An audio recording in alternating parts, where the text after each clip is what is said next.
సమయం వస్తే, when the time comes, nothing can save you, my friend. ఈ భూమి మీద ఏది నిన్ను కాపాడదు, ఏది నిన్ను రక్షించలేదు. డబ్బు కానీ, నీకున్న అందం కానీ, నీకున్న కులం కానీ, నీకున్న సొగసు కానీ, నీకున్న బంధువులు కానీ, నీకున్న స్నేహితులు కానీ, no matter what it is, no one can come even closer to you to save you and to rescue you. యేసు ప్రభు చెప్పిన మాట ఎంత స్పష్టమైందో ఆలోచించాడు. ఒకడు సర్వలోకాన్ని సంపాదించుకుని ప్రాణాన్ని పోగొట్టుకుంటే ఏం ప్రయోజనం? బ్రెజిల్ అనే దేశంలో 62 మందితో ప్రయాణం చేస్తున్న ATR ఫ్లైట్ ఒకటి కుప్పగూలిపోయింది.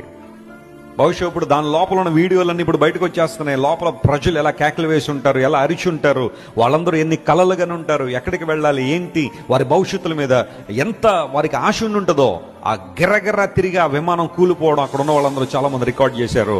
అట్ ఎ టైం అందులో ఉన్న ఆ ఫ్యూయల్ ట్యాంక్ బద్దలైపోవడం, అది పేలిపోవడం, లోపల ఉన్న వాళ్ళందరూ చనిపోయారు. Not even 1 person survived. ఒక్క వ్యక్తి కూడా బ్రతికి బట్ట కట్టలేకపోయారు. మనిషి జీవితంలో సర్వలోకాన్ని సంపాదించుకునే వాళ్ళు చాలా మంది ఉండొచ్చు, కానీ వారి జీవితంలో ప్రాణాన్ని పోగొట్టేసుకుంటే ఏం ప్రయోజనం?